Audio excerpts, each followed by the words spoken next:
Question number 28 हो गया था, आई थिंक सो, नहीं हुआ था।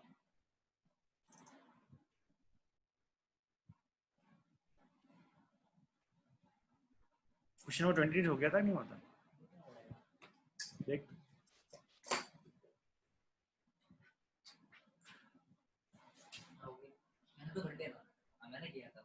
क्वेश्चन 28 कर लिया था आप लोगों ने?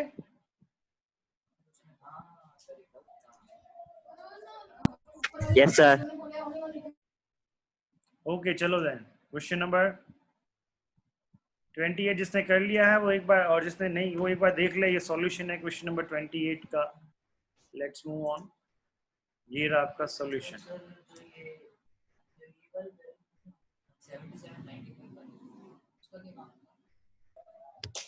सर 28 कब दिया था? 28 दिया था ना मैंने यार। कोई आइडिया नहीं है, दिया था। हाँ रिया बोल।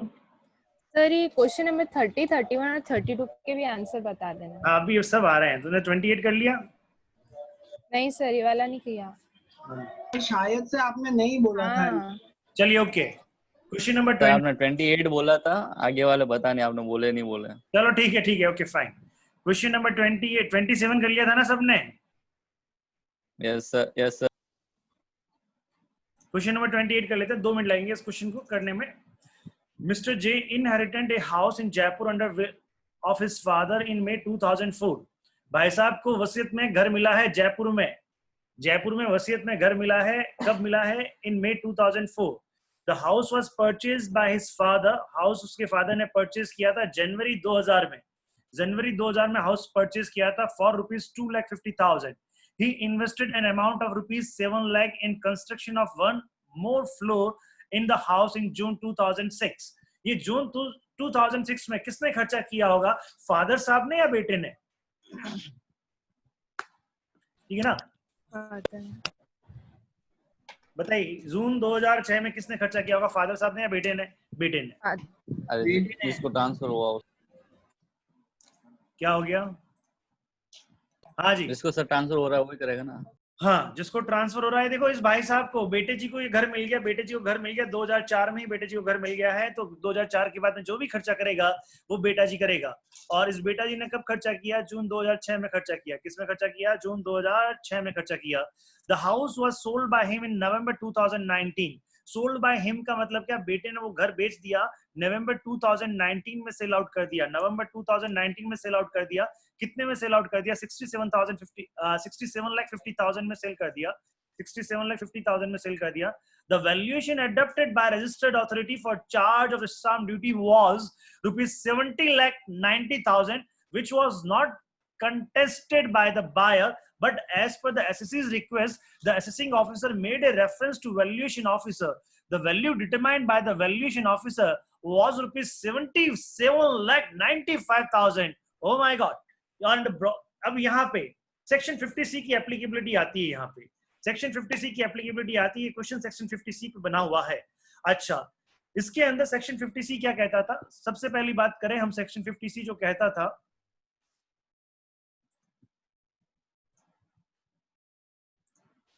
सेक्शन 50C हमारा क्या कहता था? आओ चलें पुरानी यादों की ओर।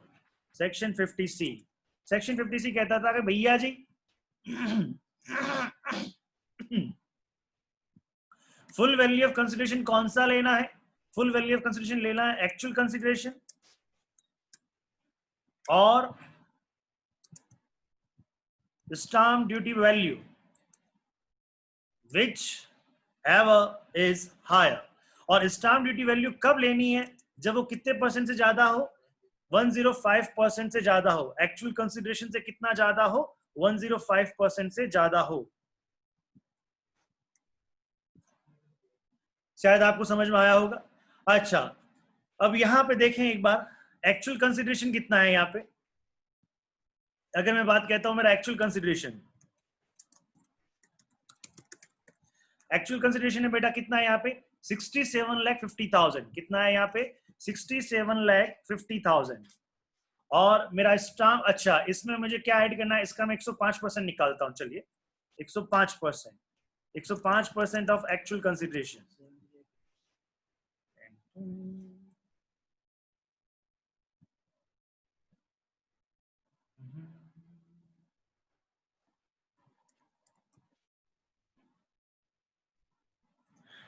$70,87,500। ओके, यानी 70,87,500 को कंपेयर करेंगे किससे रे, स्टाम्प ड्यूटी वैल्यू से। स्टाम्प ड्यूटी वैल्यू कितनी है, 70,90,000।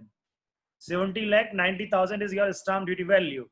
अब यहाँ पे देखें, अगर स्टाम्प ड्यूटी वैल्यू इससे, देखिए समझिएगा, हमें 105% से ज्यादा वाला क्लॉज चेक करना है। तो मैंने क्या किया, जो एक्चुअल कंसिडरेशन है उसका 105% निकाला, एक्चुअल कंसिडरेशन का 105% निकाला। अब इस 105% को मैं स्टाम्प ड्यूटी वैल्यू से कंपेयर कर रहा हूं। अगर मेरा स्टाम्प ड्यूटी वैल्यू इससे ज्यादा होगा तो मेरा स्टाम्प ड्यूटी वैल्यू क्या होगा, स्टाम्प ड्यूटी वैल्यू मेरा होगा क्या, that is full value of consideration, ये माना जाएगा। अगर मेरा स्टाम्प ड्यूटी वैल्यू यहाँ पे सपोज यहाँ पे 70,90,000 है, तो मैं फुल वैल्यू ऑफ कंसिडरेशन कितना लूंगा, 70,90,000। कितना लूंगा, 70,90,000। ओके, उसके बाद में क्या हुआ, अगर सपोज कीजिएगा यहाँ 70 लाख ही होता, स्टाम्प ड्यूटी वैल्यू कितना होता, 70 लाख ही होता। तो अगर 70 लाख ही होता तो उस 70, अगर मैं इसको कंपेयर करता, 70 लाख है मेरा, अब मैं 70 लाख को किससे कंपेयर कर रहा हूँ, 105% से कंपेयर कर रहा हूँ। तो 105% से ये 70 लाख ज्यादा नहीं है, 105% से ये 70 लाख ज्यादा नहीं है। तो ऐसी कंडीशन में मेरा फुल वैल्यू ऑफ कंसिडरेशन क्या होता, जो एक्चुअल कंसिडरेशन है वह मेरा फुल वैल्यू ऑफ कंसिडरेशन होता। होप यू अंडरस्टूड, आपको समझ में आ गया। चलिए यहाँ पे ये पॉइंट करते हैं। उसके बाद में क्या होता है, एसएससी चाहे तो ये वैल्यूएशन ऑफिसर को हम रेफरेंस दे सकते हैं। यहाँ पे वैल्यूएशन ऑफिसर को रेफरेंस दिया गया, वैल्यूएशन ऑफिसर ने तो और हमारी बैंड बजा दी। ठीक है, हम तो वैसे ही फंसे हुए थे, वैल्यूएशन ऑफिसर ने एक और डंडा लगा दिया और वैल्यूएशन ऑफिसर ने क्या कहा, नहीं नहीं नहीं नहीं, इसकी वैल्यू 70,90,000 नहीं, इसकी वैल्यू तो कितनी है, 77,95,000। ले भैया जा वैल्यूएशन ऑफिसर के पास में। अब लेकिन चिंता की बात नहीं है, वैल्यूएशन ऑफिसर हमारा ज्यादा कुछ नहीं बिगाड़ सकता। अगर आपकी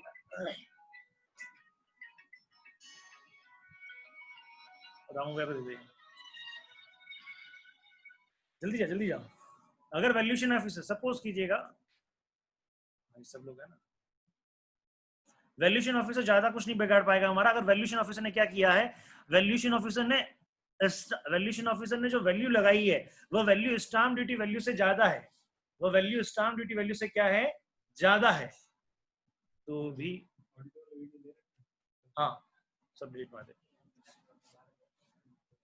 वैल्यूएशन ऑफिसर यदि ज्यादा है, सपोज कीजिएगा ये वैल्यूएशन ज्यादा है, तो भी अपने को क्या करना है, ये वैल्यूएशन ऑफिसर की इसको कैंसिल कर देना है, इसको कंसीडर नहीं करेंगे। ये पॉइंट हमने डिस्कस कर लिया था। तो इस क्वेश्चन में 70,90,000 का ही स्टाम्प ड्यूटी वैल्यू, ये आपका स्टाम्प ड्यूटी वैल्यू कितना लिया जाएगा, 70,90,000 ही आपका स्टाम्प ड्यूटी वैल्यू लिया जाएगा।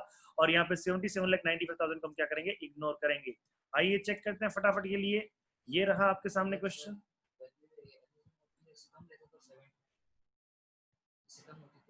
तो कम वाली ले लो। अगर ये इसका क्वेश्चन है, हर्ष बाबू का क्वेश्चन है कि अगर वैल्यूएशन ऑफिसर की वैल्यूएशन क्या होती, 70 लाख होती, क्या होती, 70 लाख होती। सपोज कीजिएगा 70 लाख होती, या आपको कहे 70,89,000 होती, तो 70,89,000 होती, तो ऐसी कंडीशन में फिर 70,89,000 लेते हैं। क्लियर, चल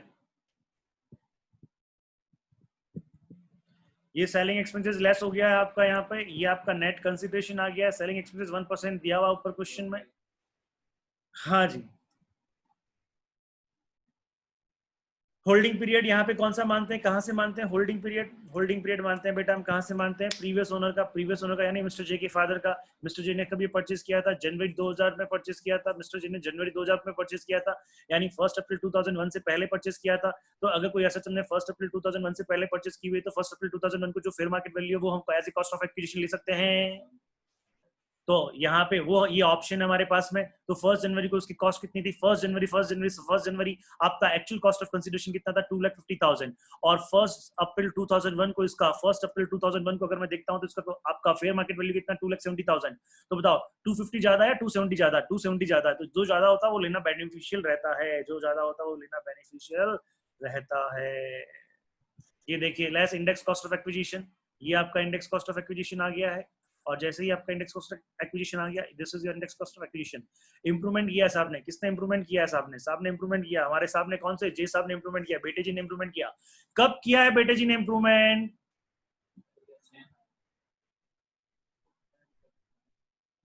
जून 2006। हाँ जी, जून 2006 में इसने क्या किया है? इंप्रूवमेंट किया है।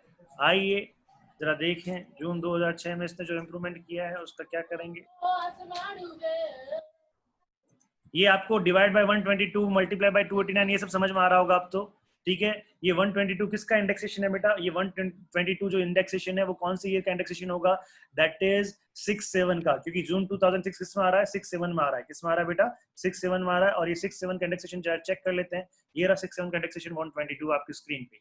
Hope you understood. एंड अरे मैसेजिंग चला गया, सॉरी। नहीं एग्जाम में याद नहीं करना है, सिर्फ लास्ट वाला याद रखना है। 289 आपको याद रखना है, उससे ज्यादा याद। अरे भैया क्या हो गया यार, अरे हाँ जी। सो इस तरह ही आपका लॉन्ग टर्म कैपिटल गेन आ गया है। आपको less index cost of improvement कर दें और ये आपका लॉन्ग टर्म कैपिटल गेन है, that is 45,82,003 rupees. Hope you understood, आपको समझ में आ गया होगा। हाँ जी, please fast raise your hand, जिसको समझ में आ गया अपना अपना हाथ खड़ा कर दें फटाफट, उस पर स्क्रीन पे हाथ खड़ा करें। वेरी गुड वेरी गुड, बहुत बढ़िया, शाबाश। Keep it up. Jitendra, Shivani, Varun, very good very good. Aman Ali, चलिए होप आप सबको समझ में आ गया। Thank you so much. And अब नेक्स्ट क्वेश्चन की तरफ बढ़ते हैं, और क्वेश्चन हमारा 29। क्वेश्चन नंबर 29, आइए चैंपियन, क्वेश्चन नंबर 29 आपकी स्क्रीन पे आपके लिए। Mister J purchase a house property in December. क्या हो गया यार, ये कम कैसे हो रहा है? मुझे सब कुछ तो डिलीट मार दिया, अब कैसे कम हो रहा है? कुछ भी नहीं है इसमें।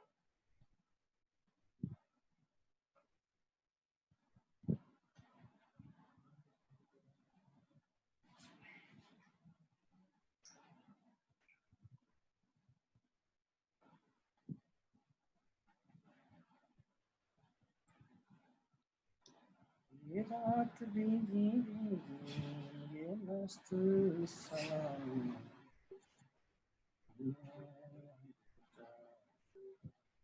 ये तो सब डिलीटेड है यार। अब क्या व्हाट्सएप पे, क्या व्हाट्सएप पे डिलीट मारना? व्हाट्सएप में तो है ही नहीं था स्टोरेज।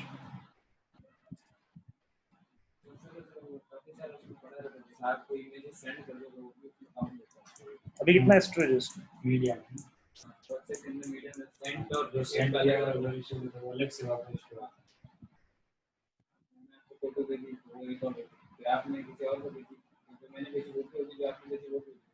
अरे पर व्हाट्सएप पे तो 3.41 GB बता रहा है, 3.47 GB बता रहा है।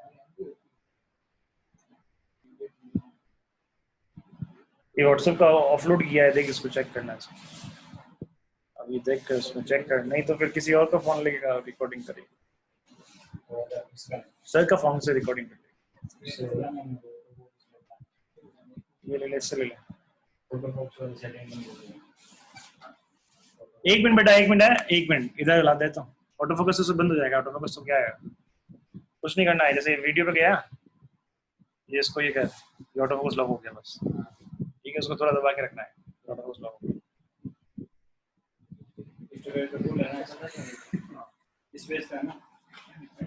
जा फटाफट लगा गया, फटाफट लगा गया। Okay come on champ, come on, sorry for disturbing. आइए क्वेश्चन नंबर 29 पे वापस आते हैं बेटा। आइए क्वेश्चन नंबर 29 पे एक बार फिर वापस पढ़ता हूँ आपके लिए। Mister J purchase a house property in December 1995।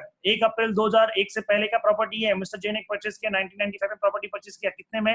1,25,000 में। अमाउंट कितने का है आपका? And an amount ₹75,000 was spent on the improvement and repair of the property in the March 2001। Again ये भी 1 अप्रैल 2001 से पहले का इंप्रूवमेंट है, जो कि कंसीडर नहीं किया जाएगा। The property was proposed to be sold to Mr.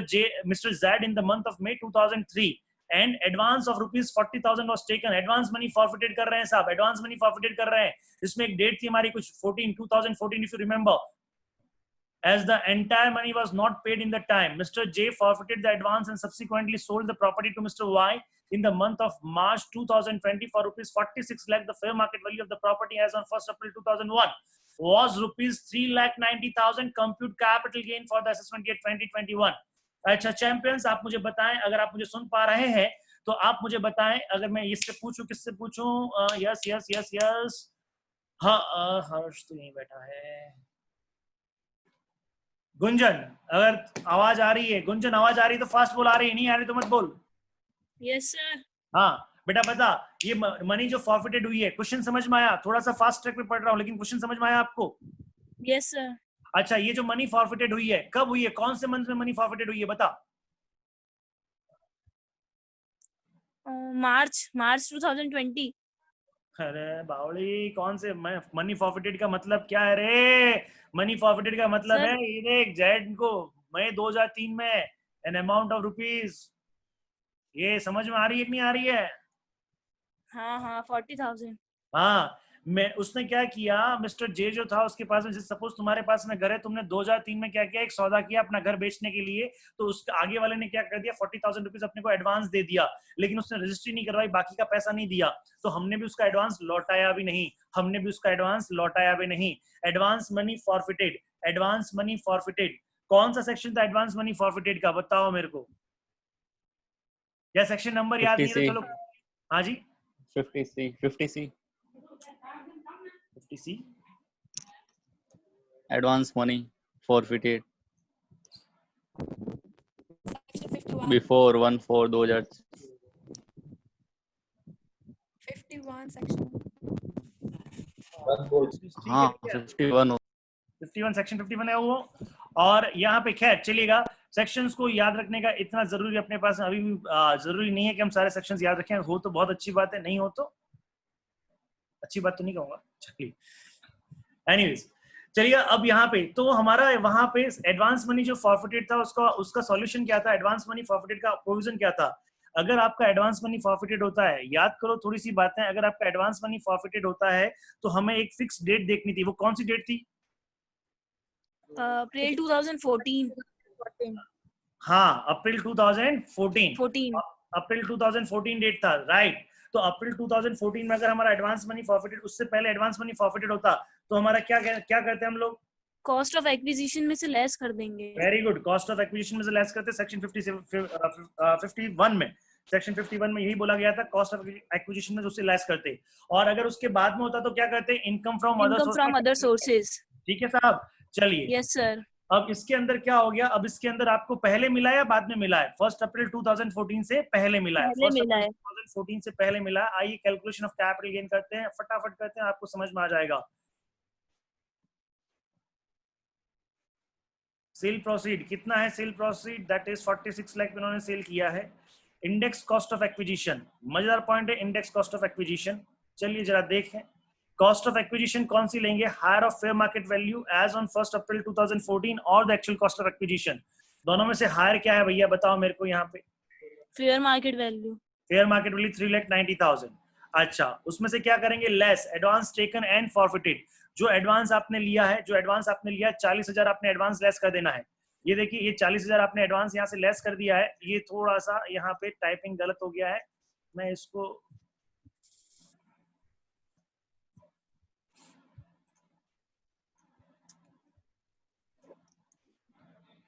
और ये यहाँ पे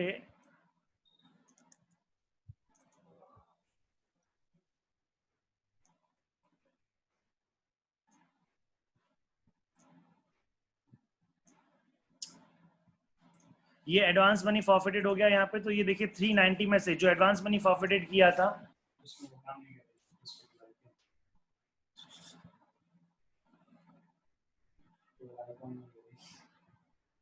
अब ये कर ले, नहीं तो उसमें अब एक काम कर, इसको रिकॉर्ड कर, इसको सर इसमें से रिकॉर्ड करवा ले, ये कर। और तू एक बार वहाँ खड़ा हो जा, वीडियो का आगे। अगर सपोज रिकॉर्डिंग बंद हो जाती है तो वहाँ पॉज कर देना, फिर वापस आ जा, फिर वो लेके करेंगे। अभी देखते हैं फिर उसमें क्या करते हैं। हाँ लेक्चर चल,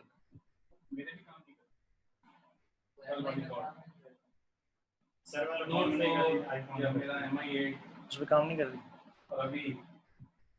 चलिए देखते हैं।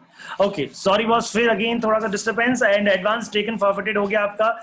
तो 390 में से 40 चला गया, पीछे बचा 350। ये आपको ये पॉइंट समझ में आया होगा। ये मैं सेक्शन 51 की बात कर रहा हूँ, ये मैं सेक्शन 51 की बात कर रहा हूँ कि अगर 1 अप्रैल 2014 से पहले, 1 अप्रैल 2014 से पहले यदि कोई एडवांस मनी आया है तो उसको हम कॉस्ट ऑफ एक्विजिशन में से या फेयर मार्केट वैल्यू में से जो भी केस होता है उसमें से क्या करेंगे, लेस कर देंगे। क्या कर देंगे? लेस कर देंगे। और वो ही हमने यहाँ पे किया है।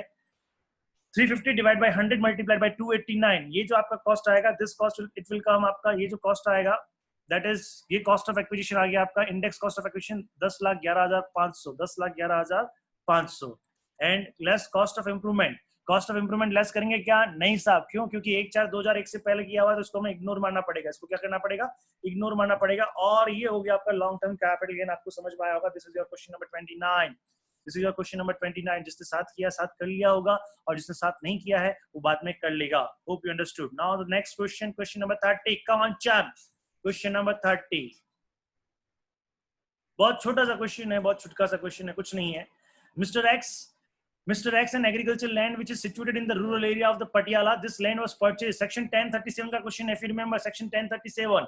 Mr. J has an agricultural land which is situated in the rural area of the Patiala. This land was purchased by him in 1999 for rupees 75,000, but has a fair market value of rupees 1,25,000 on 1/4/2001. This land was sold on 15/3/2020 for rupees 15 lakh. Calculate capital gain for the assessment year 2021, previous year 1920. Guys, आप मुझे बताओ, calculation of capital gain करना पड़ेगा क्या? सारा कुछ नहीं करना पड़ेगा। नो, बड़ा ऐसे क्वेश्चन आए तो बड़े आनंद की अनुभूति होगी। No capital gain shall be determined since the agriculture land is located in the rural area which is not regarded as capital assets. बताइए, बहुत बहुत बताइए। चलिए, मैंने अभी एक चीज बोला था सेक्शन 1037। मैंने कहा सेक्शन 1037 का क्वेश्चन है, क्या ये उसका क्वेश्चन था क्या? No, sir. No, sir. हाँ Which बेटा, is not regarded at transfer का. यस, सेक्शन 1037 था आपका, दैट इज रूरल एग्रीकल्चर नहीं था। वो कौन सा था? Urban agriculture. Urban और वो agriculture. क्या था आपका? Compulsory acquisition. Compulsory acquisition.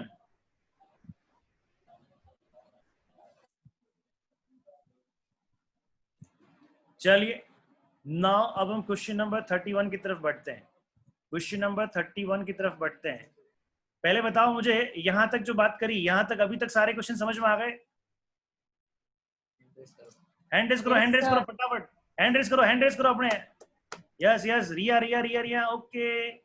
मोहित को आ गया, बहुत बढ़िया मोहित, बहुत बढ़िया। आवाज कम लेकिन समझ ज्यादा है, वेरी गुड। वरुण, वरुण, प्रभात, हाँ जी। सुरेंद्र, सुरेंद्र सर।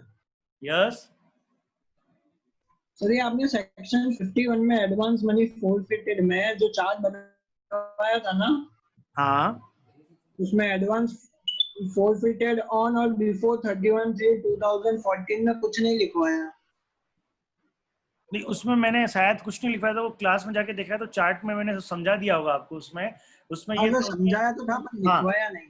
अच्छा अच्छा, तो उसमें लिख ले एक पॉइंट कि भैया अगर एडवांस मनी आपका under this column, advance money will be subtracted from the cost of acquisition और fair market value as the case may be. Okay, है ना? ये लाइन लिख ले उसमें। Okay, thank you sir.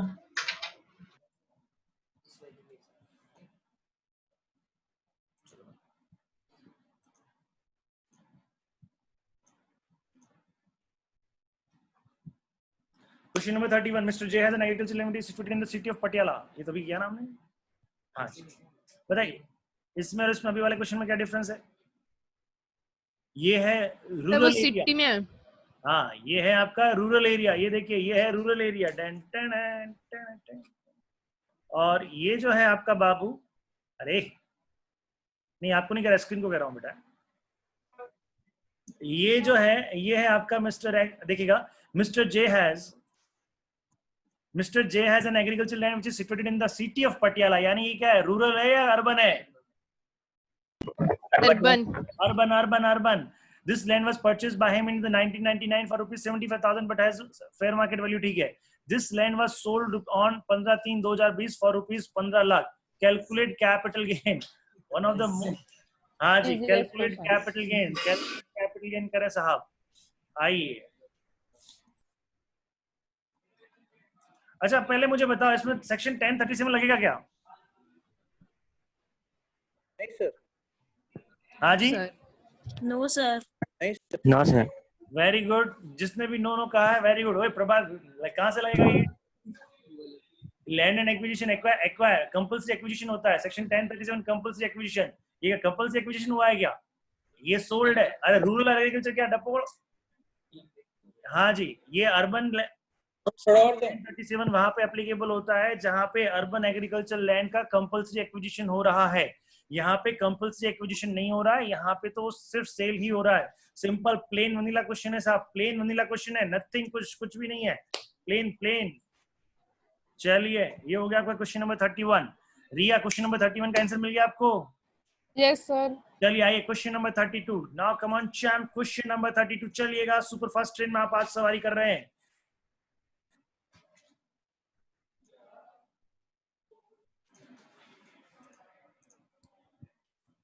Question number 32 आपके लिए आपकी स्क्रीन पे। Mr. J is owner of the agricultural land in the city of Delhi, which was purchased in the previous year 2001-2 for rupees 1 lakh. This land was compulsorily acquired। आ गया यहाँ पे। This section is compulsorily acquired। CA जहाँ CA है, CA chartered accountancy नहीं, compulsory acquired। ठीक है, यहाँ पे आपका सेक्शन एप्लीकेबल होगा कौन सा? सेक्शन 1037 एप्लीकेबल होगा। By the Delhi government of for the construction of Delhi metro on 15/3/2020 for which compensation of rupees 15 lakh has been fixed and approved by the central government. Selling expenses have been rupees 30,000। साला इसमें भी selling expenses देते हैं, वैसे होता कुछ नहीं है। Calculate the amount of capital gain for the assessment year। for the assessment year आगे क्वेश्चन टाइप किया नहीं है उसने पूरा, कोई बात नहीं। फॉर द असेसमेंट ईयर अपना वही है। कौन सा असेसमेंट ईयर चल रहा है भाई अपना? 2021। 2021। हाँ जी, बधाई हो। 2021 यहाँ पे हम बात करेंगे। देखिए साहब, ये आपका सेल कंसिडरेशन हो गया, ये आपका सेलिंग एक्सपेंसेस हो गया, ये आपका नेट सेल कंसिडरेशन हो गया, ये इंडेक्स कॉस्ट एक्विजिशन हो गया, ये आपका लॉन्ग टर्म कैपिटल गेन हो गया, और ये exempt under section long term capital gain ये हो गया आपका, और taxable long term capital gain क्या हो गया आपका? नील हो गया। आपको कैलकुलेट करके दिखाना होगा, आप डायरेक्ट वैसे नहीं लिख सकते जैसे आपने रूरल एग्रीकल्चर लैंड में लिखा था। ये सेक्शन 1037 में long term capital gain exempt हो जाएगा, इसलिए कोई कैलकुलेशन की जरूरत नहीं है। तो वो भी कह देगा बेटा तुम्हें नंबर देने की भी कोई जरूरत नहीं है, आपको कैलकुलेशंस दिखानी पड़ेगी। होप यू अंडरस्टूड, आपको समझ में आ गया होगा। रिया क्वेश्चन 32 समझ में आ गया? Yes sir. Yes, other participants, other meeting attend करने वाले मेरे बच्चों, आपको समझ में आ गया? चारू समझ में आया ये question? Yes sir. Very good very good. Hand raise and raise and raise and. Aditi hand raise कर बेटा, समझ में आ गया होगा। Very good very good very good. Come on champion, come on. Yes now champ, अब हम चलेंगे नेक्स्ट क्वेश्चन जो है हमारा, वो नेक्स्ट क्वेश्चन है हमारा, दैट इज क्वेश्चन नंबर, ये कौन सा था? Question number 32। एक और क्वेश्चन करते हैं, क्वेश्चन नंबर 33। क्वेश्चन नंबर 33 आपकी स्क्रीन पे आ चुका है, एकदम छोटा छोटा। अभी मैं करता हूँ उसको थोड़ा सा बड़ा बड़ा।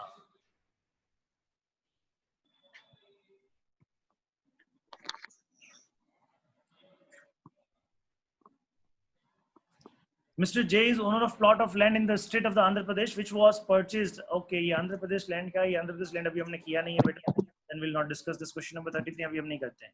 चलिएगा, चलिए ये क्वेश्चंस करने के बाद में, ये क्वेश्चंस कर लिया हमने, और उसके बाद में अब जरा थोड़ा सा वापस पढ़ते हैं, थोड़ा सा एक नेक्स्ट क्वेश्चंस करते हैं।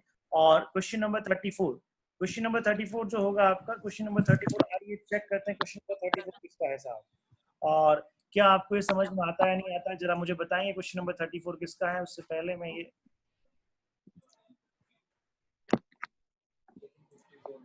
कोई नोट कर लेना भैया, एक बार नोट कर लेना, क्वेश्चन 33 बाकी है ना, नोट कर लेना।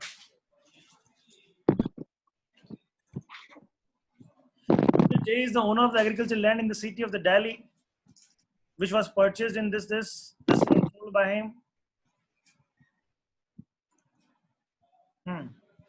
ये क्वेश्चन आपकी स्क्रीन पे आप थोड़ा पढ़ें एक बार। I am giving you the 1 minute, I am giving you the 1 minute. आप इस क्वेश्चन को पढ़ें और मुझे सेक्शन बताएं कि कौन सा सेक्शन एप्लीकेबल हो सकता है।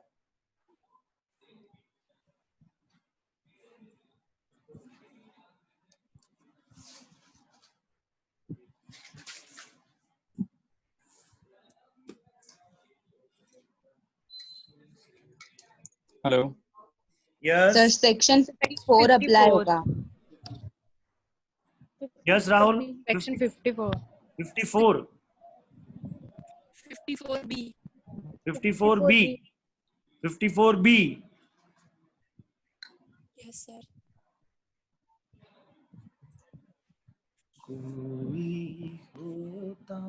अच्छा, सेक्शन 54 अप्लाई होगा. कितने लोग कहते हैं? अपना हैंड रेज करें बेटा. Raise your hand for the section 54. Only section 54 की बात कर रहा हूं मैं. सेक्शन 54. रिया, किसी का हैंड रेज नहीं, इसलिए रिया वापस ले लिया तूने अपना हैंड.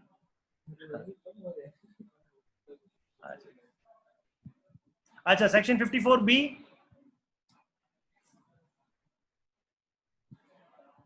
ओके, तो जो जो कहता है सेक्शन 54 वो गलत है, और जो जो कह रहा है सेक्शन 54B वो सही है.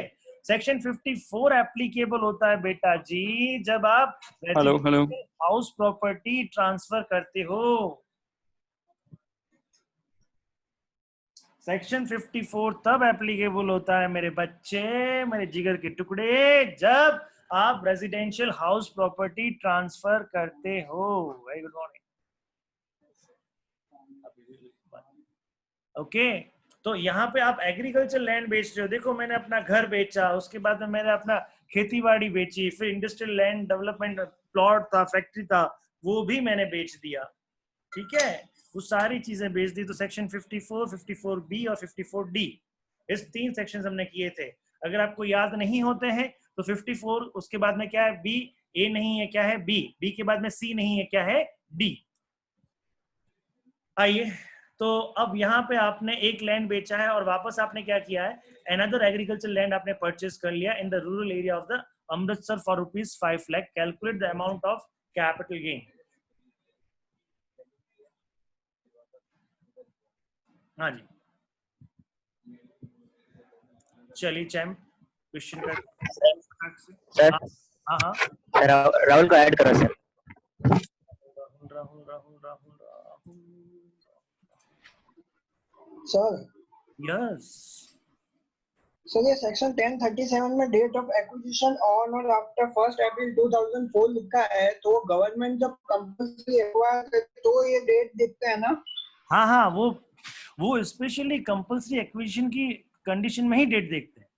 Okay sir. Actually compulsory acquisition का है. अगर तुमने तुम्हारा लैंड का कंपल्सरी एक्विजिशन नहीं हुआ है तो साला वो सेक्शन की तरफ जाना ही नहीं, उसके घर में घुसना ही नहीं, और उसके घर में घुसना ही नहीं है तो उसके रूम में क्या पड़ा अपने को देखना ही नहीं. Okay sir. ओके, आजा आजा सर आजा. लास्ट क्वेश्चन जो कर सर हाँ सर जो लास्ट क्वेश्चन आपने भी करवाया ना सेक्शन 1037 का, तो उसमें हाँ. डेट ऑफ एक्विजिशन तो 2004 नहीं थी, मतलब उसके बाद भी नहीं थी. कंपल्सरी एक्विजिशन 2004 के बाद ही तो है.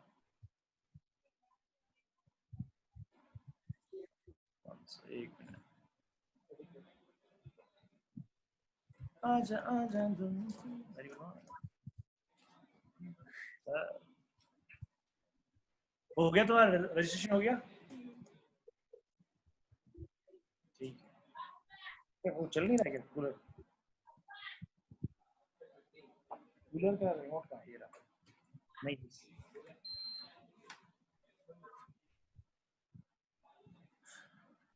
स्टेट्स पढ़ना है. तुम टाइम पे क्यों नहीं आते यार? तो क्लास, अगर लाइव क्लास चलती तो लेट कैसे होता है? हाँ जी, आइएगा. क्या कह रहे हो बेटा यहाँ पे? क्वेश्चन नंबर नहीं सर, बात समझ आ गई. आ गई ना? समझ आ गई. Okay, thank you. आइए, ये करते हैं, काम करते हैं, फटाफट करते हैं. सॉरी फॉर थोड़ा थोड़ा बीच में हो जाता है, डिस्टर्बेंस हो जाता है, बट डोंट वरी, ये हम काम कर लेंगे. सेलिंग एक्सपेंसेस लेस कर दिया, नेट सेल कंसिडरेशन आ गया. यहाँ तक तो समझ में आ ही गया होगा सबको. ठीक है, ये index cost, less cost of indexation, ये हमने यहाँ पे लेस कर रहे हैं. ये थोड़ा सा कैलकुलेशंस गड़बड़ हो गया. एक कॉलम इसको यहाँ से मैं हटा देता हूँ. कभी तो नजर में कभी तो. हाँ जी, ये है अपना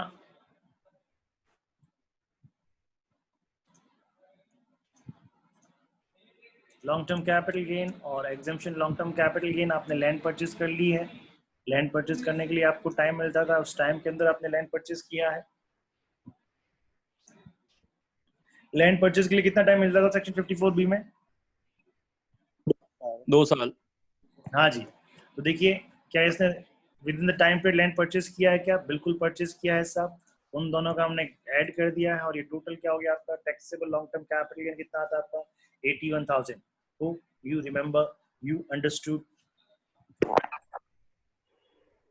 चलिए, क्लियर है साहब?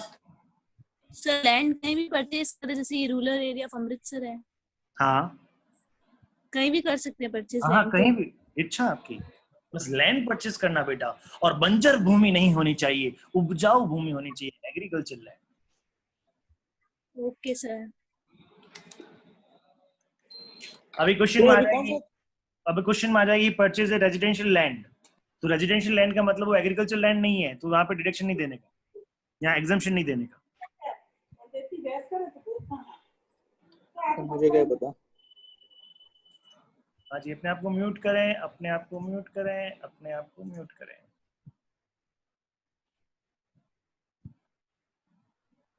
चलिए साहब, ये सारी बातें होने के बाद में अब कुछ इंपॉर्टेंट लिखेगा, वेरी इंपॉर्टेंट नोट लिखेगा। सेक्शन 54 आपने कुछ लिखे क्या? सेक्शन 54 वगैरह? हाँ हाँ सर लिखे। अच्छा, सेक्शन 54 लिखा था ना आपने कुछ? मैंने एक लाइन में लिखवाया होगा आपको। हाँ सर लिखा था। उसके कंटिन्यूएशन में लिखो बेटा, उसके या कहीं और लिख दो। सेक्शन 54 लिखें, 54 सेक्शन 54 का ही लिखवा रहा हूं। लिखें लेटेस्ट अमेंडमेंट्स इन सेक्शन 54।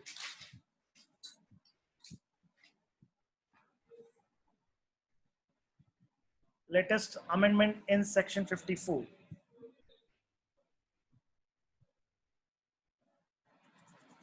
पहला point,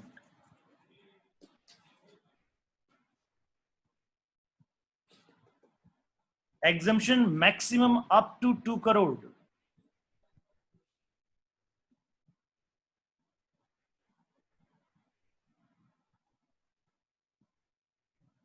exemption maximum up to 2 crore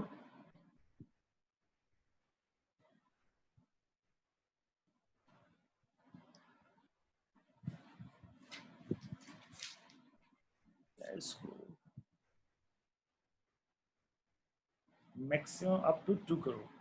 अच्छा,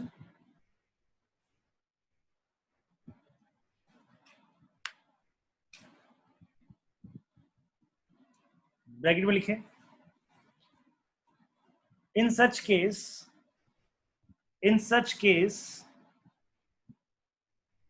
SSC can purchase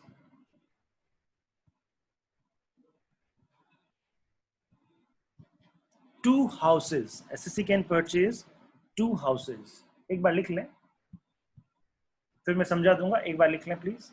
second point लिखें, if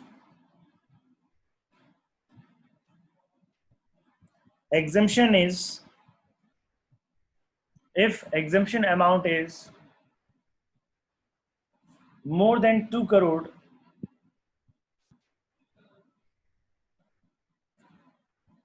in such a case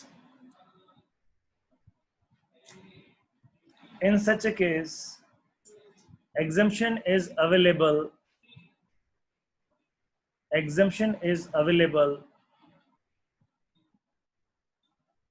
only for one house।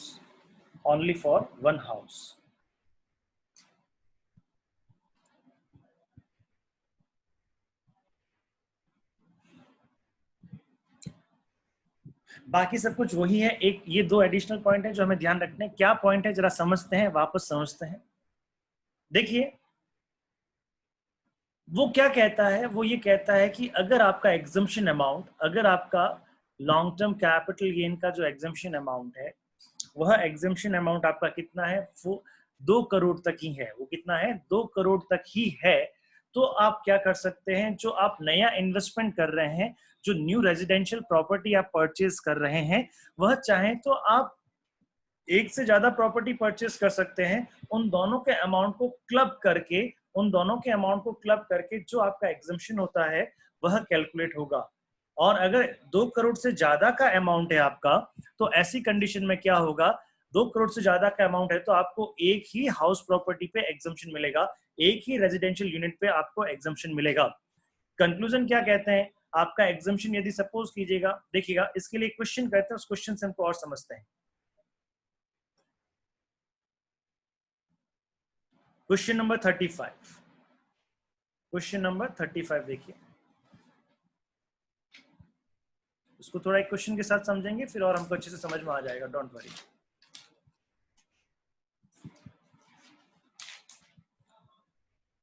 Question number 25 में क्या कहता है, 35, Mr. J purchased a residential house in the previous year 2005-6 for rupees 2 crore. The house property is sold for rupees 10 crore in the previous year 1920, and the capital gain is invested in the two house properties worth rupees 4 crore each. चलिएगा एक बार इसमें बात करते हैं कि इसमें हम calculations कैसे करेंगे। एक बार पूरा क्वेश्चन देखते हैं, फिर मैं आपको और समझाता हूँ। फुल वैल्यू ऑफ कंसिडरेशन कितना है आपका, दैट इज कितने में बेचा आपने, 10 करोड़ में बेचा। अच्छा, लॉन्ग टर्म है शॉर्ट टर्म है, लॉन्ग टर्म है तो इंडेक्स कॉस्ट ऑफ एक्विजिशन हो गया आपका, और ये आपका कैपिटल गेन कितना हो गया आपका, लॉन्ग टर्म कैपिटल गेन कितना हो गया आपका, 5 करोड़ हो गया। लॉन्ग टर्म कैपिटल गेन कितना हो गया आपका, 5 करोड़ हो गया। Hope you understood. अब देखिए, अब यहाँ पे अगर मैं बात कहता हूँ, ये 5 करोड़ का कैपिटल गेन है, बताओ ये 2 करोड़ से ज्यादा है या कम है? ज्यादा है, 2 करोड़ से ज्यादा है। इसका मतलब क्या हो गया, अब इसने जो नया अमाउंट इन्वेस्ट किया है, इसने क्या किया है, नया अमाउंट इन्वेस्ट कितने में किया है बेटा, 2 हाउस में किया है, 2 घर में किया है। नया अमाउंट इन्वेस्ट कितने में किया है, 2 घर में किया है। समझ में आ रही है बात? 2 हाउस प्रॉपर्टीज, यानी उसने 4-4 करोड़ के 2 घर ले लिए हैं। ये उसको जो 10 करोड़ मिले थे ना, उसको जो 10 करोड़ मिले थे, उस 10 करोड़ से उसने 2 हाउस परचेज कर लिया। हाउस नंबर 1 वो कितने का है आपका, 4 करोड़ का, वो कितने का है, 4 करोड़ का। और हाउस नंबर 2 वो भी कितने का है आपका, 4 करोड़ का है, वो भी कितने का है, 4 करोड़ का है। 2 घर परचेज कर लिए हैं। अब हमारा ये सेक्शन क्या कहता है, अगर आपका 2 करोड़ से ज्यादा का कैपिटल गेन है, अगर आपका 2 करोड़ से ज्यादा का कैपिटल गेन है, तो ऐसी कंडीशन में आप 2 घर के एग्जम्पशन नहीं ले सकते, आपको 1 घर का ही एग्जम्पशन मिलेगा। अब 1 घर का एग्जम्पशन, कोई भी 1 घर का एग्जम्पशन ले लीजिएगा, तो ये दोनों ही अमाउंट बराबर है यहाँ पे। तो देखिए यहाँ पे हम बात करें, ये हमारा एग्जम्पशन अंडर सेक्शन 54 कितना रहेगा, 4 करोड़ का, और ये यहाँ पे कितना आ जाएगा, this is your taxable long term capital gain. इसके लिए एक नोट लगेगा, the option to claim capital exemption under section 54 in respect of 2 houses shall not be available as the amount of capital gain exceeds rupees 2 crore. Thus, he is eligible to claim the exemption only in respect of any one residential house property. अगर आपका capital gain 2 crore से ज्यादा है, अगर आपका capital gain 2 crore से ज्यादा है और आपने नया इन्वेस्टमेंट 1 से ज्यादा प्रॉपर्टी में किया है, मैक्सिमम 2 प्रॉपर्टी में आप कर सकते हो, तो ऐसी कंडीशन में भी क्या होगा, आप किसी भी 1 घर का एग्जम्पशन ले सकते हो, किसी भी 1 घर का आप एग्जम्पशन ले सकते हो। चलिए समझ में आया ये पॉइंट? हाउस 1 भी 4 करोड़ का है, हाउस 2 भी 4 करोड़ का है, दोनों घर की 4-4 करोड़ वैल्यू है। समझ में आ गई बात? तो अब आपको क्या करना पड़ेगा, आप किसी 1 घर का एग्जम्पशन ले सकते हो। तो कौन से वाले, आप सपोज करो यहाँ पे होता कि हाउस 1 आपका 2 करोड़ का है, अगर यहाँ पे प्राइस होता हाउस 1 आपका 2 करोड़ का है, ठीक है, और हाउस 2 आपका क्या है, 4 करोड़ का है, तो दोनों में से आप एक एग्जम्पशन ले सकते हो, ठीक है, दोनों में से आप कोई भी एक एग्जम्पशन ले सकते हो। तो कौन सा वाला एग्जम्पशन लोगे आप, 4 करोड़ वाला एग्जम्पशन लोगे, दोनों में से जो भी ज्यादा वो आप एग्जम्पशन ले लोगे। तो ये सेकंड पॉइंट जो मैंने अभी नोट लिखवाया, उसका सेकंड पॉइंट समझ में आया होगा आपको, कि अगर आपका 2 करोड़ से ज्यादा आपका in case your capital gain is exceeded 2 crore rupees, तो ऐसी कंडीशन में आप जो एग्जम्पशन लेंगे वो किसी 1 हाउस प्रॉपर्टी से रिलेटेड ले सकते हैं।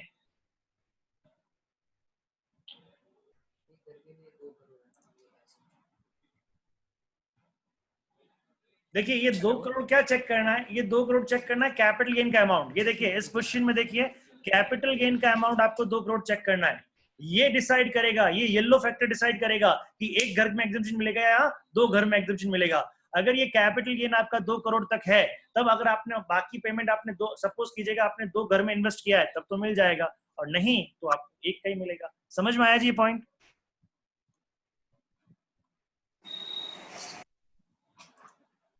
हाँ जी, समझ में आ गया? Raise your hand please, raise your hand जिसको समझ में आ गया। सर हाँ बोलो, सर बोलो। सर एग्जाम्पशन वाला समझ नहीं आया, अंडर सेक्शन 54 वाला।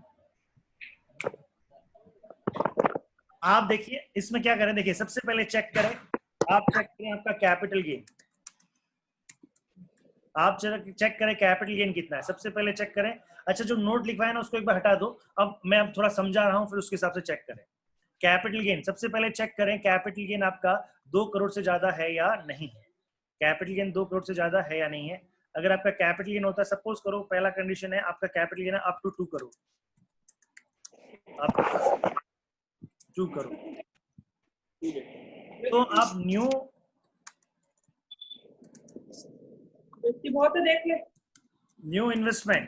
इन्वेस्टमेंट आप कितने घर में कर सकते हैं? अप टू मैक्सिमम 2 हाउस आपको एग्जम्पशन मिल जाएगा। अच्छा अगर कैपिटल गेन आपका एक्सीडिंग, ये लिख लेना कहीं पे, ये लिख लेना आप, कैपिटल गेन एक्सीडिंग आपका कितना है? 2 करोड़ है। एक्सीडिंग कितना है आपका? 2 करोड़ है। तो ऐसी कंडीशन में क्या होगा? न्यू इन्वेस्टमेंट, अब ये जो न्यू इन्वेस्टमेंट देखो, मैं समझो ये मैं क्या लिख रहा हूं, ये मैं लिख रहा हूं एलिजिबल फॉर एग्जम्पशन। ये मैं क्या लिख रहा हूं? Eligible for exemption.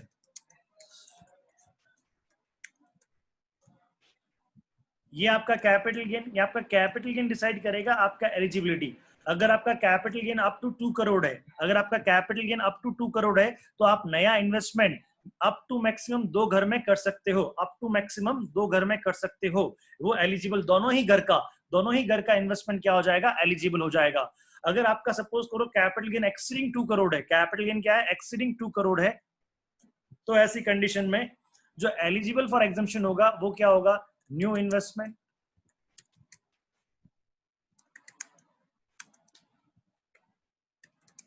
For 1 house only.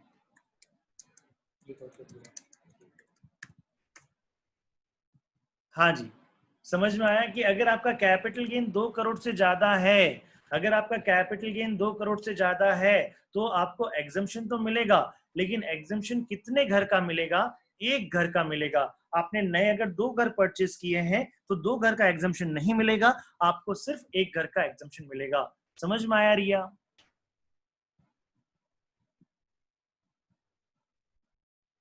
अब वो कहां चली गई रिया?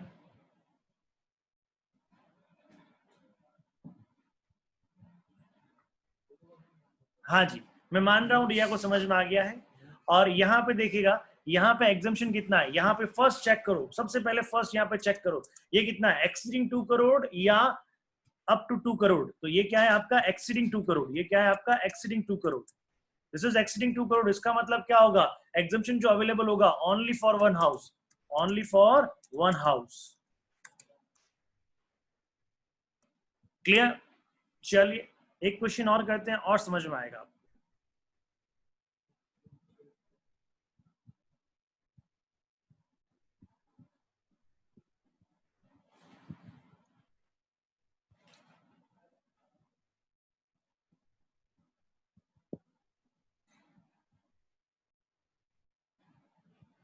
करोगे याद तो यस, गाना था। हाँ जी बेटा, थोड़ा सा और चेक करते हैं, सेक्शन 54 को ही चेक करते हैं। Mister J purchase residential house on 1/4/2017 for ₹9 crore में परचेज किया उसने। The house property sold at ₹10 crore. He invested the capital in the 2।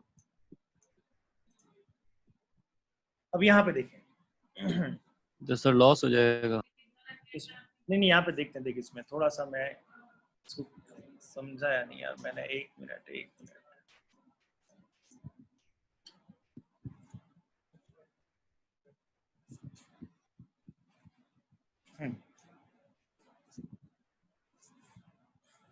आइए चेक करें ये क्या लिख रहा तू। अच्छा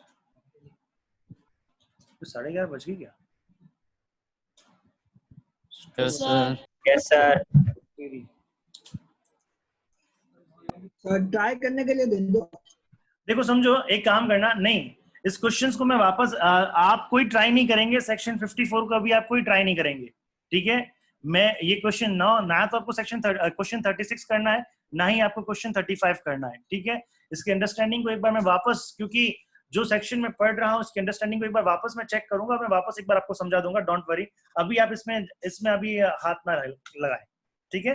तो अपन वापस करते हैं, नेक्स्ट मैं इस क्लास में लूंगा, ये सेक्शंस को मैं वापस इस क्लास में लूंगा और वापस आपको एक बार बताऊंगा, ठीक है? अभी आप ट्राई ना करें, एक बार मुझे समझाने दें फिर आप ट्राई करने का, ठीक है?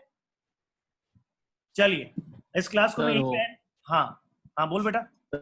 एक्चुअली सर पीडीएफ से बिल्कुल पढ़ाई नहीं हो रही है, बार बार अकाउंट्स के वो सवाल और कैपिटल गेन की कैटेगरी। हाँ हाँ हाँ हाँ आप सारे नोट्स इकट्ठा करके जितने भी हो वो हमको भेज दीजिए ना सबको। सारे नोट्स तू ठीक है, चलो